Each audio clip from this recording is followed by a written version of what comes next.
Okay welcome दोस्तों। तो SP के सेकंड चैप्टर में आपका स्वागत है। Source of corporate finance. पहले चैप्टर में हमने बहुत नई नई बातें सीखी, होप सो आपने बहुत अच्छे से वो लेक्चर देखा होगा। दूसरे चैप्टर में जो कि बहुत ही इंपॉर्टेंट है आपके एग्जाम पॉइंट ऑफ व्यू से, और इस चैप्टर को इसीलिए आपको बहुत अच्छे से पढ़ना है क्योंकि जो मैंने आपको पहले ब्रेन मैपिंग सेशन दिया था उसमें मैंने ये कहा था कि आगे के चैप्टर नंबर 3, 4, 5 किस तरह से इस चैप्टर से रिलेटेड है दोस्तों, राइट। ये हो गई पहली बात। दूसरी बात, सर अगर हम चैप्टर का सिर्फ नाम पढ़ ले सोर्स ऑफ कॉर्पोरेट फिनांस, तो सबसे पहले तो यहां पे एम्फेसिस दो इस वर्ड पे। क्या चल रहा है, कौन सा फिनांस चल रहा है बेटा? Corporate finance. तो कॉर्पोरेट मतलब क्या? कंपनी, राइट अगर ये कंपनी है, कॉर्पोरेट फिनांस है, तो सर मैं क्या होम लोन की बात कर रहा हूं क्या? मुझे घर लेना है तो पैसे चाहिए क्या? नहीं सर, पर्सनल पर्पस के लिए। फॉर एग्जांपल आज आपका बर्थडे है, राइट। अगर मैं कहूं फॉर एग्जांपल भट्टर सर का आज बर्थडे है और उनको 5,000 रुपए का पार्टी देना है अपने फ्रेंड्स को, तो सबसे पहले फ्रेंड्स को तो बोल दिया कि मैं आपको पार्टी दूंगा, मैं आपको पैसे दूंगा, राइट, सॉरी पार्टी दूंगा करके। तो पैसे कहां से लाने होंगे या पैसे कहां से आएंगे? ये जब भट्टर सर के दिमाग में सवाल आने लगेंगे कि अरे यार अब तो मैंने कमिटमेंट तो कर दिया है और फ्रेंड्स में बहुत सारी लड़कियां भी है, तो अब तो मैं मुंह तो नहीं, मतलब बोलता ना कि जबान तो नहीं बदल सकता। तो अब भट्टर सर खोज में निकल गए कि कहां से 5,000 रुपए जमा करूं। फिर वो क्या करेंगे? जरिया ढूंढेंगे कि पैसे आए कहां से। तो that is a source of fund. वो सोचना पड़ेगा। क्या सोच होगी बताओ? तो सबसे पहले as a student, as a बोलते हैं कि तुम नहीं कमा रहे हो, एज अ स्टूडेंट जनरेशन में अगर तुम हो या स्टूडेंट के तुम लेवल पे हो, अब तुम पहला ऑप्शन ढूंढोगे, घर से पॉकेट मनी मांगोगे पापा से। पापा बोलेंगे हमारे जमाने में, अब वहां से शुरुआत होगी, हम इतना खर्चा नहीं करते थे, 500 रुपया दे दिया बहुत ज्यादा, अब 4,000 4,500 रुपए कहां से लाए? कुछ दोस्त से मांगे, कुछ आपकी सेविंग्स थी वहां से आपने लिए। तो ये जो आप कुछ कुछ करके अलग अलग तरीके सोच रहे हो अपने पर्सनल लेवल पे, अगर आपको पैसे जमा करने के लिए इतना सोचना पड़ता है, जस्ट इमेजिन कॉर्पोरेट लेवल पे कितनी सारी बातें सोचनी होगी। और आप वो चैप्टर पढ़ रहे हो दोस्तों कि कॉर्पोरेट का फिनांस आता कहां से है, उसके सोर्स क्या है। तो भाइयों और बहनों, ये चैप्टर मैं तो कहता हूं एग्जाम एंगल से मैं आपको करा के ही दूंगा। जस्ट इमेजिन कल जाके कोई बड़े डायरेक्टर आपके पास आ गए कंपनी के, तो आप उन्हें ये समझा सकते हो कि सर कंपनी का फिनांस कहां कहां से रेस किया जाता है, हमको इस चीज का बेसिक आइडिया तो भी है, राइट। तो इसलिए बहुत इंटरेस्टिंग चैप्टर है, आपका पूरा ध्यान यहां पे होना चाहिए, इसलिए मैंने एक बेसिक बात आपको बताई। दूसरा, मैं एक बेस क्रिएट करके देता हूं कि क्यों याद रखना है। स्क्रीन पे ध्यान दीजिए। फॉर एग्जाम्पल ये है मिस्टर ए, इनको कंपनी स्टैब्लिश करनी है। अब कंपनी तो इन्होंने डाल दी, बहुत बड़ी कंपनी है, राइट, कंपनी स्टैब्लिश कर दी। अब सवाल ये आता है कि कोई भी कंपनी पैसों के बिना नहीं चलेगी। मनी ये सबसे इंपॉर्टेंट फैक्टर होता है। जैसे आपके बॉडी में खून है, अगर हमारी बॉडी में खून की कमी हो गई तो ये डेड बॉडी हो जाएगी, मतलब कुछ काम के नहीं, मर जाएंगे हम लोग। वैसे बिजनेस में अगर पैसों की कमी हुई, वो बिजनेस खत्म। तो इसीलिए पैसा बहुत इंपॉर्टेंट रोल रखता है। आपको यहां पे हर एक फैक्टर को समझना होगा, उसके इंपॉर्टेंस को समझना होगा, तो लॉन्ग टर्म बातें याद रहेगी। अगर रट्टा मारोगे तो समझ लेना आपकी लग गई, और एग्जाम में आप फिर बोलते हो कि एसपी बहुत डिफिकल्ट जाता और हमको याद नहीं आता। कैसे याद आएगा अगर आपने रट्टा मारा है तो? और वही चीज अगर मैं जिस तरह से बोल रहा हूं वो समझ के, राइट, वो आप समझ लेते हो, तो आप देखोगे किस तरह से मिरेकल होगा। आप लोगों को सिर्फ पॉइंट लर्न करा के देने वालों मेमोरी टेक्निक के साथ आपको पॉइंट आएंगे, अंदर की बातें तो आप कंसेप्चुअल क्लैरिटी के साथ लिख सकते हो और मार्क्स भी मिलेंगे। ठीक है, ओके, बहुत बड़बड़ कर ली मैंने। अब मैं आता हूं, जैसे कि हर चैप्टर में हम ब्रेन मैपिंग सेशन देखते हैं। ये चैप्टर कहां से चालू होता है और कहां पे खत्म होता है वो हमें देखना है। सबसे पहले देखो, इस चैप्टर में हमको देखना है source of owned capital and source of borrowed capital. दोस्तों दो तरह के मेरे पास ऑप्शन हो गए, एक तो मेरे खुद का पैसा ओन कैपिटल, एक तो बोरोड उधार लिया हुआ, कर्जा लिया हुआ पैसा, मैं इसे बोल सकता हूं। ओन कैपिटल में दो बातें आएगी, एक होगा आपका शेयर्स और एक होगा आपके रिटेन अर्निंग। अब सर शेयर मतलब क्या, शेयर्स के कितने टाइप्स होते हैं, ये आगे डिस्कशन में मैं बताऊंगा। रिटेन अर्निंग मतलब क्या, अगर मैं बहुत सिंपल टर्म में कहूं तो मेरे जो प्रीवियस एग्जांपल में मैंने कहा था कि भट्टर सर के बर्थडे में उन्हें 5,000 रुपए अरेंज करने थे, 500 रुपए पापा ने दिए, कुछ पैसे उन्होंने फ्रेंड से अरेंज किए, लेकिन कुछ पैसा खुद का सेविंग था वो उन्होंने यूज किया। राइट। ये खुद का सेविंग मतलब क्या, ये खुद ने अर्न किया, मतलब खुद ने संभाला हुआ पैसा, किसी से मांगने की जरूरत नहीं पड़ी, that is your return earning. कैसे लोग प्रॉफिट में से कुछ पैसा साइड में निकाल के रखते हैं, रिटर्न अर्निंग क्या होता है हम सीखेंगे करके, राइट। मेजर पार्ट यहां पे आपका चैप्टर का हो गया जिसमें से क्वेश्चन एक्सपेक्टेड है। अब तक अगर मैं ओल्ड सिलेबस की बात करूं तो शेयर्स में से एक 10 मार्क का क्वेश्चन, मतलब 5 से 10 मार्क के वेटेज वाला क्वेश्चन सिर्फ शेयर्स इस पॉइंट से आता था या आता है या आपको भी आएगा, तो बहुत ध्यान देना जब मैं पढ़ाऊंगा तो। और सर अभी क्यों बता रहे हो, अभी पढ़ा नहीं रहे हो, तो बेटा ये बताना जरूरी है ना, ताकि ऐसा ना हो कि सर कौन से पॉइंट पे सबसे ज्यादा ध्यान देना है पहले ही पता होना चाहिए, क्योंकि हमारी जनरेशन हमको पता है जिधर ज्यादा इंपॉर्टेंट नहीं हम ध्यान देते नहीं, वहां पे हम लेक्चर अगर ऑनलाइन देख रहे तो 2 की स्पीड पे फटाफट खत्म कर देते हैं, तो वहां पे तो भी अच्छे से देखना। ओके, हम आगे बढ़ते हैं। बोरोड कैपिटल में जो ऐसे होगा जो आपने किसी से पैसे लिए हैं और वो लौटाने हैं, उस पर इंटरेस्ट भी आपको देना होगा, तो इसमें आएगा डिबेंचर्स। अब डिबेंचर मतलब क्या, राइट, वो क्या होता है, उस पर हमें इंटरेस्ट देना पड़ता है या डिविडेंड, ये मैं आपको समझाऊंगा। जो डिबेंचर होल्डर होते हैं ओनर होते हैं कि क्रेडिटर्स होते हैं, ये मैं आपको बताऊंगा, राइट। और उनका इंटरेस्ट फिक्स होता है या फ्लक्चुएटिंग होता है, नहीं दिया तो भी चलेगा, ये मैं आपको समझाऊंगा। तो ऐसे बहुत इंटरेस्टिंग बातें समझनी है, और डिबेंचर करके एक सेपरेट चैप्टर भी दिया हुआ है, तो बहुत अच्छे से ध्यान देना जब मैं डिबेंचर बताऊंगा। अगर आपने सेकेंड चैप्टर में डिबेंचर अच्छे से कर लिया, समझ लेना साइमल्टेनियसली आपका दूसरा चैप्टर भी हो रहा है जहां पे आपको लीगल प्रोसीजर समझना है।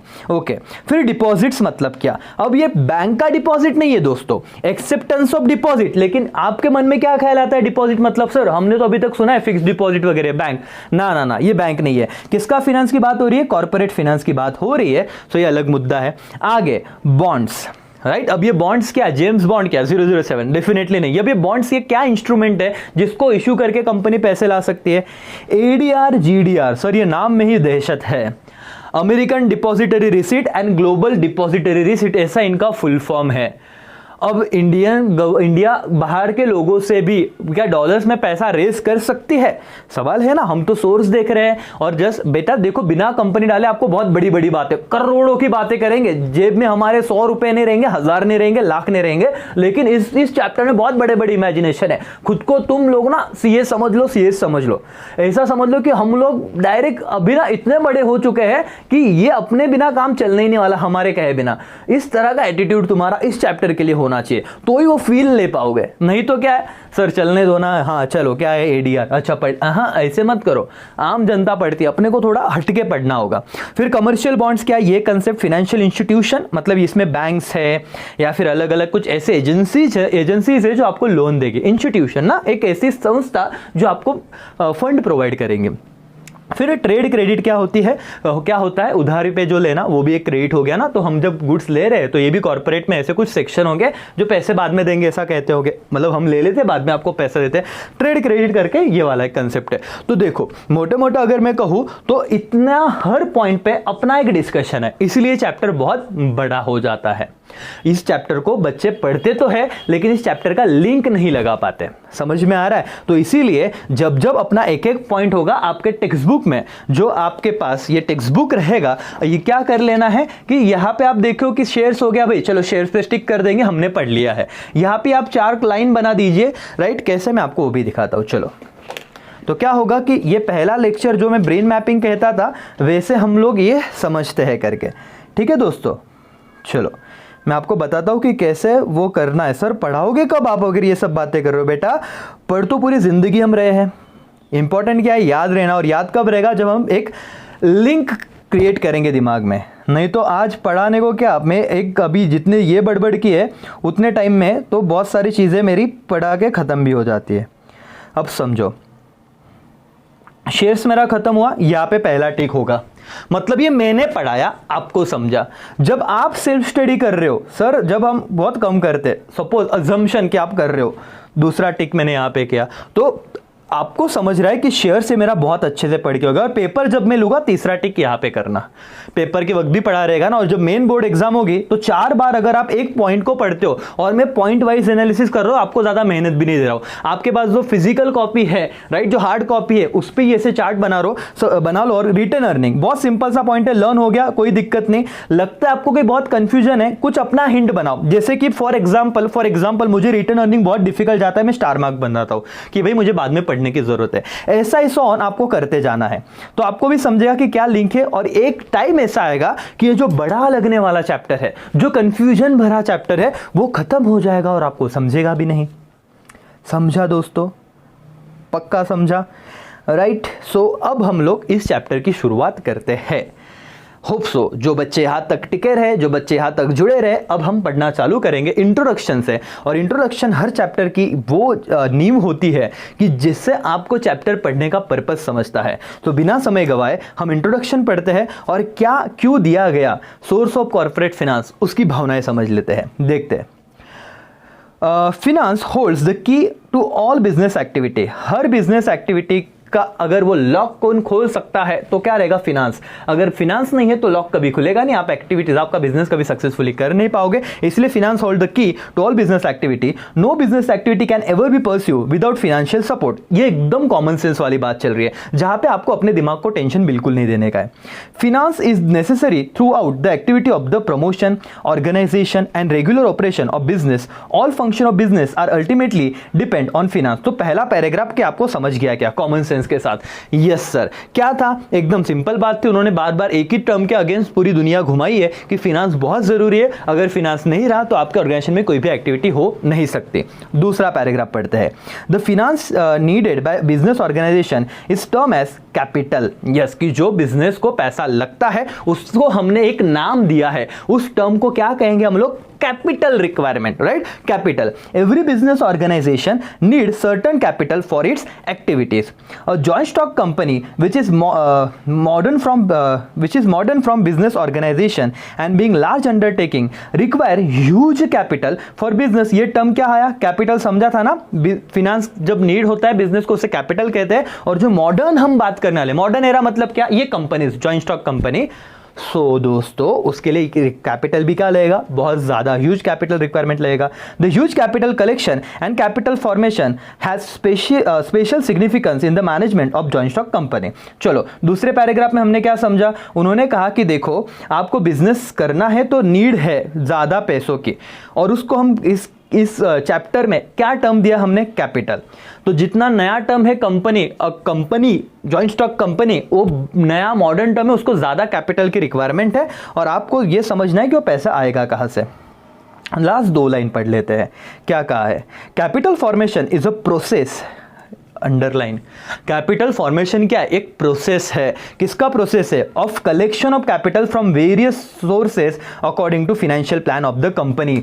अलग अलग लोग बैठे हैं, अलग अलग लोग बैठे हैं। आपको किसके पास जाके पैसा लेना है ये आप प्लानिंग से करिए, प्लानिंग से वो सोचिए और प्लानिंग से डिसीजन लीजिए कि आपको किसके पास से पैसा लेना है। अब आपके दिमाग में एक सवाल आएगा, सर पैसा तो पैसा होता है, किसी के पास से भी ले लो, क्या फर्क पड़ता है? बराबर है कि नहीं? मैं स्टूडेंट हुआ तो मेरे दिमाग में ये सवाल आता, लेकिन बेटा आपका सोचना सही है, लेकिन ये स्टूडेंट लेवल पे सही है।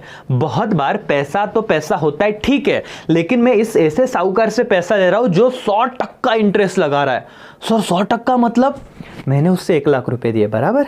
मैंने कितने लिए? 1 लाख रुपए लिए, और 1 लाख का ब्याज 100%, मतलब मुझे उससे उसका ब्याज तो देना ही है। 1 लाख का 100% कितना होता है? 1 लाख होता है। सिंपल सी बात है। जैसे 1 लाख का 10% कितना होता है? 10,000। वैसे 1 लाख का 100% 1 लाख। 1 लाख ब्याज भी दे दिया और 1 लाख प्रिंसिपल भी दे रहा हूं, तो मुझे वो पैसा लेके क्या फायदा हुआ? मैंने तो 2 लाख लौटा है बदले में। समझ में आ रहा है? तो मुझे ऐसे लोगों को ढूंढना है जो कम से कम इंटरेस्ट लगाए। भावना पहुंच रही है क्या? तो capital formation is a process of collection of capital from various sources according to what? Financial plan of company.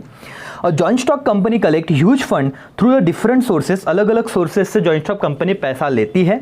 The various sources of finance available to business में explain with the following charts. तो क्या क्या अलग अलग sources है वो हमने इस चार्ट के थ्रू आपको बताया, ऐसे उनका कहना है।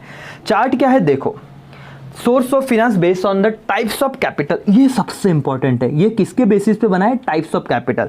एक है ओन कैपिटल, एक है बोरोड कैपिटल, जैसे मैंने ऊपर आपको समझाया था। ओन कैपिटल में 2 बातें हैं, shares and retain earning. Shares में 2 डिवाइड हुए हैं, इक्विटी शेयर मतलब क्या और प्रेफरेंस शेयर मतलब क्या। बहुत ही ईजी, बहुत ही सिंपल वाली बात है जो मैं आपको एकदम एक झटके में लर्न करा के दूंगा, राइट। सिर्फ आपको कंसंट्रेशन पूरा रखना है क्योंकि हम रेगुलर लेक्चर कर रहे हैं। रिवीजन जब आएगा तो फास्ट में होगा, लेकिन रेगुलर लेक्चर में जितना पेशेंस से आप लेक्चर देखोगे उतना आपको फायदा होने वाला है। और एग्जाम बहुत दूर है, अभी चिल मार के पढ़ो, ठीक है। बोरोड कैपिटल में debenture, public deposit, bonds, ADR, GDR, bank, financial institution, trade credit, already ये डिस्कस कर लिया मैंने ऊपर। Above sources of finance may be external और internal. External when capital is raised from the outsider, जब मैं पैसा बाहर के लोगों से लेता हूं तो उसे एक्सटर्नल कैपिटल कहते हैं, एक्सटर्नल सोर्स कहते हैं। और internal source when capital is made available from within the organisation, it is called internal source. तो बेटा दो तरीके से तुमको सवाल आएंगे या कंसेप्ट समझना है। भट्टर सर ने अगर अपने खुद के पैसे यूज किए, अपने घर में से, अपने डैडी से पैसे लिए, तो इंटरनल सोर्स हो गया, मानते हो? Yes sir. लेकिन भट्टर सर ने अपने दोस्तों से पैसे लिया, अपने रिलेटिव से पैसे लिए, तो वो क्या हो जाएगा? एक्सटर्नल सोर्स हो जाएगा। तो यही तक एक पेज हमने खत्म किया आज तक। इसमें मुझे बेसिक डिस्कशन करना था, चैप्टर क्या है वो बताना था, इसलिए शुरुआत का पार्ट थोड़ा लेंदी हो गया। मैंने वही पार्ट को एक्सटर्नल सोर्स और इंटरनल सोर्स तक खत्म किया। अब नेक्स्ट चैप्टर में हम सोर्स ऑफ ओन कैपिटल देखेंगे और बहुत ही अच्छी तरीके से इसको समझ भी लेंगे, राइट। तो पार्ट 1 हो सकता है मैं यूट्यूब पे भी अपलोड कर दूं और अपने एप्लीकेशन में तो हो गए। जिन बच्चों ने खरीदा है तो अब हमारा डेली बेसिस पे लेक्चर अपलोड होना चालू हो जाएंगे। आपकी पढ़ाई रखनी है और मैं आपको गारंटी देता हूं कि मैं जितना कह रहा हूं, जितना मैं समझा रहा हूं, जितना हम प्रैक्टिस करने वाले, उतना अगर आपने कर लिया, 95+ एसपी में टारगेट रखना है, दैट्स इट। समझा? ओके, तो रुके हम यहां पे। यस सर, चलो all the best, bye bye, take care, जय हिंद, जय भारत।